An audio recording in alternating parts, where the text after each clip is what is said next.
Supreme കോടതിക്ക് മുന്നിൽ മധ്യവയസ്കന്റെ ആത്മഹത്യാശ്രമം തന്റെ ഭാഗം കേൾക്കാതെ കോടതി വിധി പുറപ്പെടുവിച്ചതിൽ പ്രതിഷേധിച്ചായിരുന്നു ആത്മഹത്യാശ്രമം.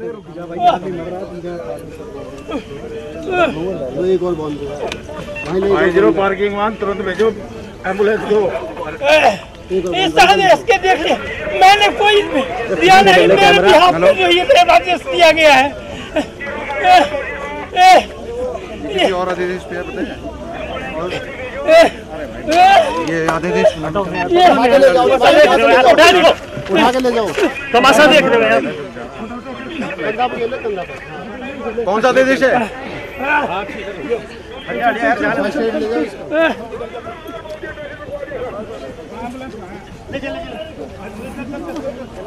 സുപ്രീം കോടതി പരിസരത്താണ്, സുപ്രീം കോടതിക്ക് മുന്നിലാണ് ഈ നാടകീയ സംഭവങ്ങൾ അരങ്ങേറിയത്. ഒരു മധ്യവയസ്കനാണ് ആത്മഹത്യക്ക് ശ്രമിച്ചത്. വിവരങ്ങളുമായി ഉണ്ണികൃഷ്ണൻ ചേരുന്നു. ഉണ്ണി, സംഭവിച്ചത് എന്താണ്? തന്റെ ഭാഗം കേൾക്കാതെയാണ് വിധി എന്നൊക്കെയാണ് വിളിച്ചു പറയുന്നത്. ശരത്, തീർച്ചയായും മാധ്യമ ക്യാമറകൾക്ക് മുന്നിലാണ് ഈ ഒരു ആത്മഹത്യാ ശ്രമം നടന്നിരിക്കുന്നത്. സുപ്രീം കോടതിയുടെ ലോണിൽ മാധ്യമ ക്യാമറകൾ വെച്ചെടുത്ത് തിരഞ്ഞെടുപ്പ് ബോണ്ടുമായി ബന്ധപ്പെട്ട ഹർജിയിലെ അഭിഭാഷകൻ മാധ്യമങ്ങളോട് സംസാരിക്കാൻ ശ്രമിക്കുകയായിരുന്നു. അതിന് തൊട്ടു മുമ്പാണ് ഇങ്ങനൊരു ആത്മഹത്യാ ശ്രമം നടന്നിരിക്കുന്നത്. മധ്യവയസ്കനായ ഇയാൾ കയ്യിൽ ഒരു കോടതി ഉത്തരവുണ്ടായിരുന്നു, ഒരു പേജുള്ള കോടതി ഉത്തരവ്. ഈ കോടതി ഉത്തരവ് ഉയർത്തിക്കാട്ടിക്കൊണ്ട് അദ്ദേഹം പറയാൻ ശ്രമിച്ചത് തന്റെ വാദം കേൾക്കാതെ തനിക്കെതിരെ സുപ്രീം കോടതി വിധി പ്രസ്താവിച്ചിരിക്കുന്നു എന്നാണ്. അങ്ങനെ ഒരു കാര്യം പറയുകയും ഉടൻ തന്നെ ബ്ലേഡ് കൊണ്ട് കൈ ഞരമ്പ് മുറിക്കുകയുമാണ് ചെയ്തത്. വലിയ ആഴത്തിലുള്ള മുറിവ് തന്നെയുണ്ട്. ചോര ഒലിച്ചു വീഴുമ്പോഴാണ് മാധ്യമപ്രവർത്തകരുടെ ശ്രദ്ധയിൽ ഇക്കാര്യം പെടുകയും ഉടൻ തന്നെ സുരക്ഷാ ജീവനക്കാരെ വിളിക്കുകയും ചെയ്തത്. സുരക്ഷാ ജീവനക്കാർ എത്തിയാണ് ഇയാളെ കാറിൽ ആശുപത്രിയിലേക്ക് കൊണ്ടുപോയിരിക്കുന്നത്. എന്താണ് ഈ ഒരു ആത്മഹത്യാ ശ്രമത്തിന്റെ കാരണമെന്ന് കൃത്യമായും മനസ്സിലാക്കാൻ സുരക്ഷാ ജീവനക്കാർക്കും കഴിഞ്ഞിട്ടില്ല. അദ്ദേഹത്തെ ആശുപത്രിയിലേക്ക് കൊണ്ടുപോയിട്ടുണ്ട് ചികിത്സകൾക്കായി.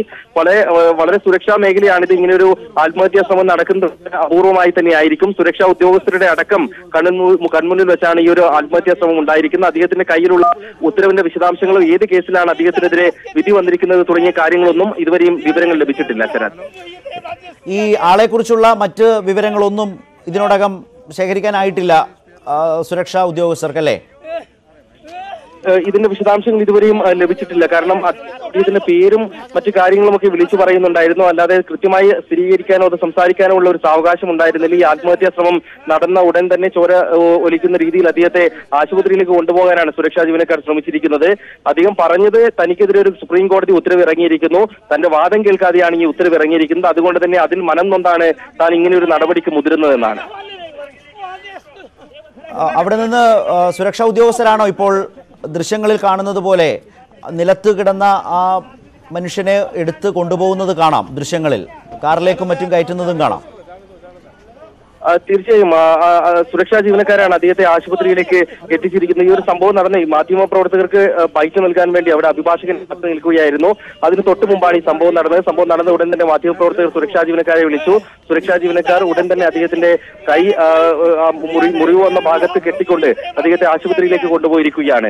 ഏതായാലും ഇങ്ങനെ ഒരു ഉത്തരവ് തനിക്കെതിരെ വന്നതുകൊണ്ട് ആത്മഹത്യാ ശ്രമം നടത്തിയിരിക്കുന്നു എന്നാണ് അദ്ദേഹത്തിന്റെ വിശദീകരണം വന്നിരിക്കുന്നത്. എന്താണ് ഇതിന്റെ ഒരു കൃത്യമായ സാഹചര്യങ്ങൾ എന്നൊക്കെ മനസ്സിലാക്കേണ്ടതുണ്ട്. പക്ഷേ അദ്ദേഹത്തെ ആശുപത്രിയിൽ എത്തിച്ചതിന് ശേഷം സുരക്ഷാ ഉദ്യോഗസ്ഥർ അദ്ദേഹത്തെ ചോദ്യം ചെയ്ത് കൂടുതൽ വിവരങ്ങൾ ലഭിക്കുമായിരിക്കും. ശരത്, ഇതിനിടയിൽ നിങ്ങൾ മാധ്യമപ്രവർത്തകരൊക്കെ അവിടെ നിൽക്കുമ്പോൾ എന്തൊക്കെയോ വിളിച്ചു പറയുന്നുണ്ടായിരുന്നു. അദ്ദേഹം പറഞ്ഞത് തനിക്കെതിരെ ഉത്തരവ് വന്നിരിക്കുന്നു, തനിക്കെതിരായ ഉത്തരവ് വന്നത് തന്റെ വാദം കേൾക്കാതെയാണ്, അതുകൊണ്ടാണ് ഇത്തരത്തിൽ ഒരു നടപടിക്ക് താൻ മുതിരുന്നത് എന്നുള്ളതാണ്. ഏതായാലും എന്താണ് കൃത്യമായ കാരണങ്ങൾ എന്നത് നമുക്ക് ഇതുവരെ അതിന്റെ വിശദാംശങ്ങൾ ലഭിച്ചിട്ടില്ല. സുരക്ഷാ ഉദ്യോഗസ്ഥരുടെ ഭാഗത്തു നിന്ന് തന്നെ അത് സംബന്ധിച്ച് വിവരങ്ങൾ വരേണ്ടതായുണ്ട്. ശരി, ഉണ്ണികൃഷ്ണനാണ് വിവരങ്ങൾ ഇപ്പോൾ നൽകിയത്. സുപ്രീം കോടതിക്ക് മുൻപിലാണ് ഈ നാടകീയ രംഗങ്ങൾ അരങ്ങേറിയത്. ഒരു മധ്യവയസ്കൻ തന്റെ ഭാഗം കേൾക്കാതെയാണ് കോടതി വിധി പറഞ്ഞത് എന്ന് പറഞ്ഞുകൊണ്ട് ആത്മഹത്യയ്ക്ക് ശ്രമിക്കുകയായിരുന്നു.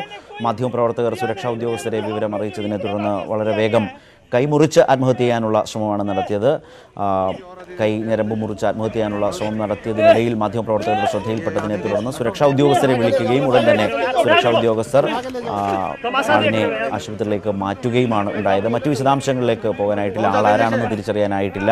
ഏത് കേസുമായി ബന്ധപ്പെട്ടാണ് ഇങ്ങനെ ഒരു പരാതി പരസ്യമായി ഉന്നയിച്ചത് എന്നതുപോലെയുള്ള വിവരങ്ങളും പുറത്തു വന്നിട്ടില്ല. ചില കടലാസുകളുമൊക്കെ അപ്പോൾ ഉയർത്തിക്കാട്ടുന്നുണ്ടായിരുന്നു മാധ്യമങ്ങൾക്ക് മുന്നിൽ.